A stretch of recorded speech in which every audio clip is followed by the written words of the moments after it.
dramatically, and its impact has been felt globally. Those of us in the islands who are already struggling with inadequate rainfall will be hard-pressed even more. As a county, we should not talk about climate change only as an academic subject, but rather be at forefront in combating it in the best ways we can. Honorable members, my government will scale up the greening program started by the previous government. We shall initiate the following programs to combat the effect of climate change. Plant 1 million trees across the county in the next 5 years, inshallah. Introduce sustainable agroforestry practice to support food security and job creation while protecting environment. Promote plastic waste recycling and enforce ban on plastic carrier bags. Pilot aerial seeding of dry land, adapted indigenous grass and Sudan grass to improve food availability and reduce soil erosion. Mr. Speaker, honorable members, implementing the above programs requires sufficient resources and reaching out to development partners for support. We shall also explore the possibility of benefiting from the carbon credits market. I will urge all of us to be a climate change ambassador by encouraging our families and friends to plant trees in their homesteads, discouraging tree cutting, and recycling plastic waste. As a county, we shall plan to seek expert advice on solid waste management and plastic recycling as a means of job creation for thousands of our employed youth. Mr. Speaker, honorable members, we will actualize the essence of devolution by empowering village administrators, ward administrators, and sub-county administrators. Section 87 to 92 of the County Government Act 2012 provide for citizen participation in decision-making on important matters which affect them. Section 89 of the same Act makes it our responsibility to respond to citizen petitions. Mr. Speaker, honorable members, without effective and efficient administrators up to the village level, citizen participation in identifying their priorities will not be achieved. As you know, I've already instructed all the government departments to liaison with sub-county administrators for any activity they wish to undertake in the sub-counties. Sub-county administrators are my representative in sub-counties and therefore must be given the respect they deserve. They are responsible for all the activities that take place in their sub-counties, and I shall provide further guidelines on their modus operandi in the due course. In addition, we shall provide necessary tools for trade for all the level of devolved government department to increase productivity and efficiency. Honorable members, I appeal to you all to engage with the devolved unit leaders and the people in your wards in development, planning, and prioritizing the needs. It is our solemn responsibility to ensure that projects implemented through wards allocation are priority projects and that the implementation meets the required standard. Mr. Speaker, honorable members, peace is an essential ingredient of our development.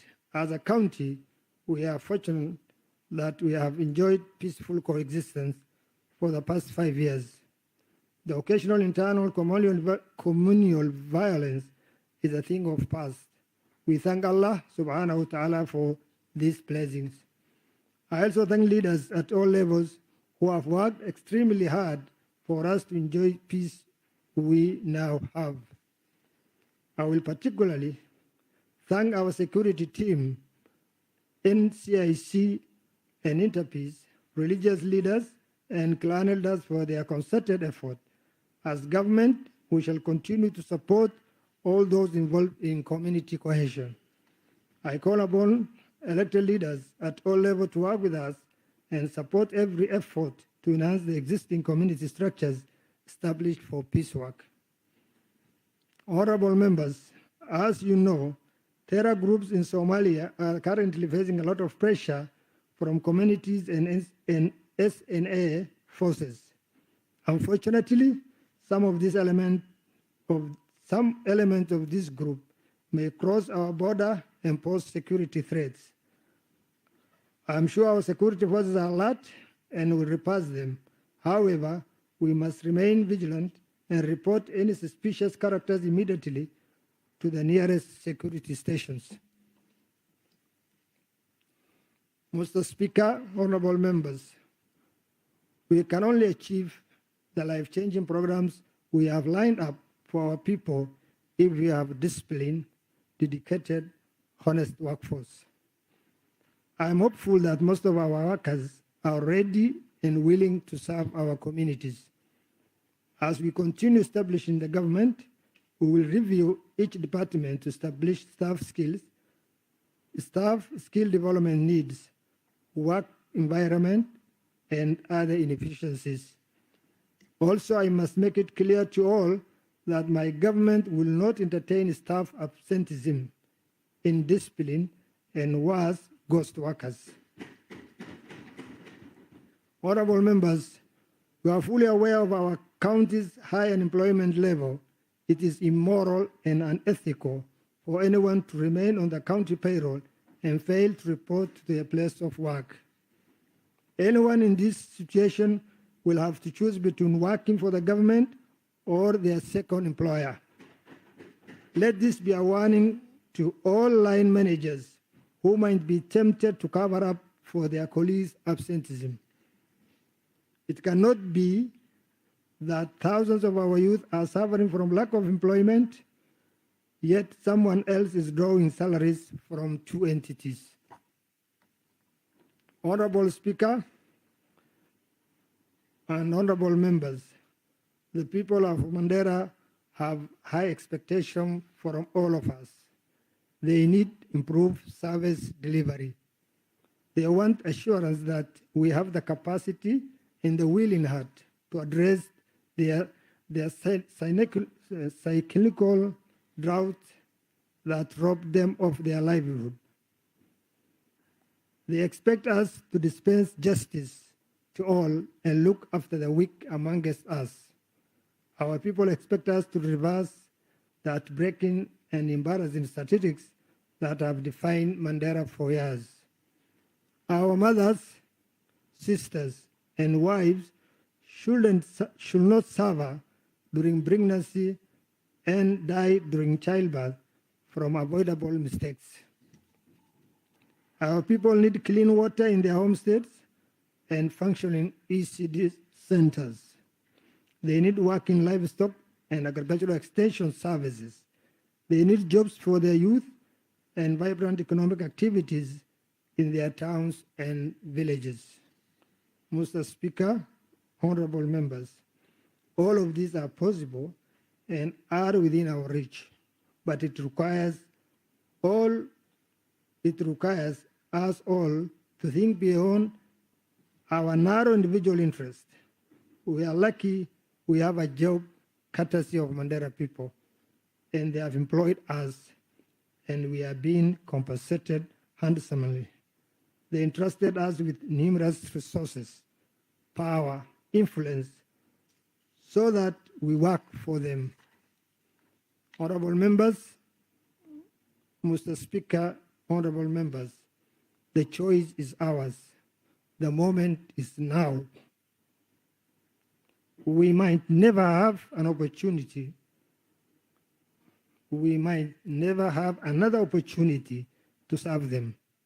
I am your governor, and you are the people's representative. Collectively, we have the huge responsibility, and we have sworn in full view of our communities that we shall serve them truthfully and diligently. It is time we roll our sleeves and provide a clear vision and hope for our people. Fortunately, we lead a resilient and hardworking community that can easily break the shackle of poverty given a chance. As we commence the work of the third county government, let us pledge that this government and this county assembly will make difference in the lives of our people. Mr. Speaker, honorable members, I wish you the very best of luck as we settle down for business. May Allah subhanahu wa ta'ala make the task ahead of us easy and guide us to the straight path. May Almighty Allah bless all. May Almighty Allah bless Mandera County. Thank you.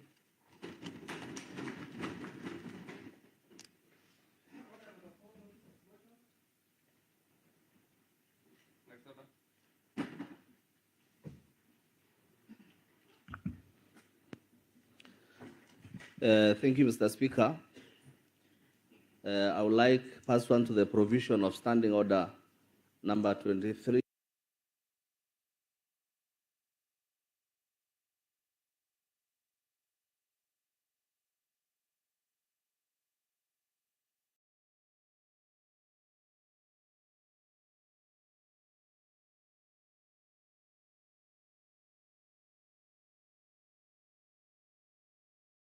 I would like to move the motion that the thanks of the until the chamber. House adjourned today afternoon at 2:30 p.m.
Honorable members,